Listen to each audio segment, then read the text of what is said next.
हरि ओम तत्सत। कति दिन कतिक दिन हरि सुमिरन के बितौलहुँ।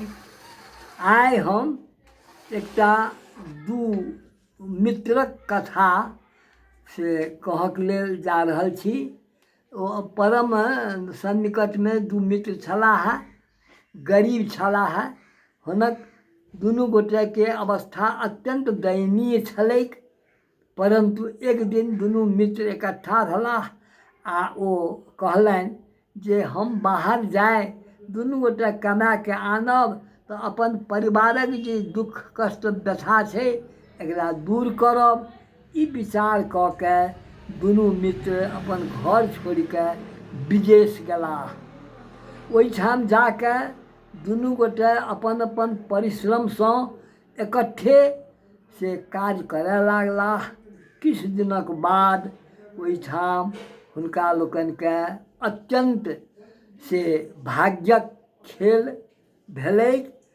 बहुत कमौलनि। कमा कऽ दुनू गोटे जखन जमा कयलनि तऽ एकटा मित्र जे छलथि से अधिक परिश्रमी छलाह, दोसर जे छलाह से कम परिश्रम करयवला छलाह। तथापि कम परिश्रम करयवला जे मित्र से ओहि मित्रक सङ्गे ईर्ष्या, द्वेष, डाह वा अनेक तरहक से ओ व्यवसायमे लागि गेलाह। एक दिन एना भेलैक जे ओ दुनू गोटे बैसल छलाह। दुनू गोटेमे बातचीत भेलनि कि आब गाम दिस चलऽ, पैसा कौड़ी तऽ आब बहुत भेलऽ, ई पैसा लए जाके अपन बाल बच्चाके पालन पोषणमे लगायब। ई विचार कऽ के दुनू गोटा निश्चिंत भेलाह। समयके फेर भेलै। ई अपन दोसर जे हुनकर कम काज करयवला मित्र छलखिन हेँ, हुनका अत्यंत से लोभ भऽ गेलनि। ईर्ष्या डाह से मने मन करय लागलाह। हुनका रातिमे विष खुआ कऽ मारि देलखिन आ ओ जतेक पैसा छलै लऽ कऽ गाम गेलाह। गामपर कहलखिन जे ओ काल कवलित भऽ गेलाह। ओ अपन से बीमारीसँ मरि गेलाह। ओ 1,00,000 रुपैआ कमेने छलाह। 1,00,000 रुपैआ हुनका परिवारके देल गेलनि।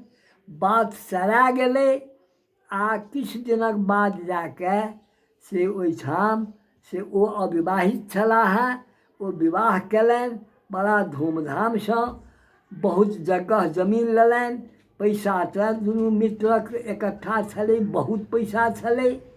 ओ दुनू पैसाके ओ उपयोग कऽ कऽ खेत पथार, घर मकान आदि बना कऽ विवाह कऽ के जखन ओ घरमे निश्चिंत भऽ गेलाह तऽ ओ दोसर मित्रक स्त्री कहलखिन जे ई अवश्यमेव से ई कोनो गलती केने नहि हेताह।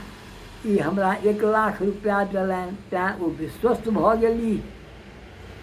पाछाँ विवाह जहन हुनकर भऽ गेलनि तऽ ओहिमे एकटा बच्चा जन्म लेलकै। ओ बच्चा से बड़ा सुन्दर, बड़ा नीक छलै।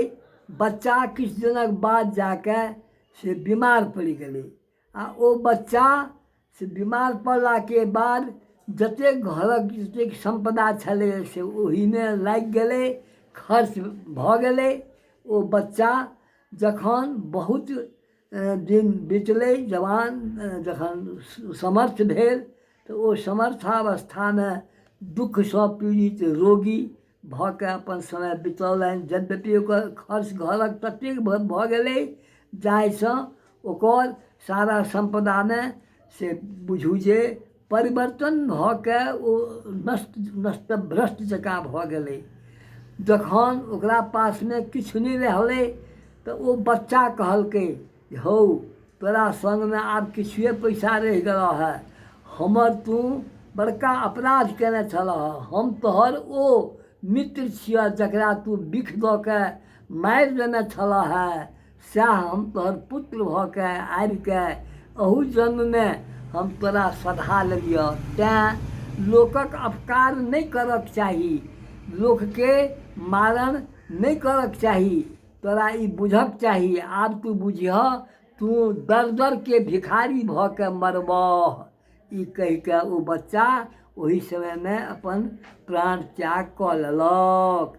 ई एकटा उपदेशप्रद कथा हम जानैत छलहुँ, से हम सतीशक आग्रह पर ई हम कथा सेहो कहि के अपन कथा के अंत करऽ के स्थिति में छी।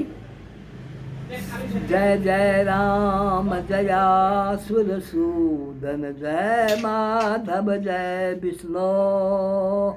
ई कहैत हम ई कथा के अंत कऽ रहल छी। श्री कृष्णार्पणमस्तु, जगदम्बार्पणमस्तु।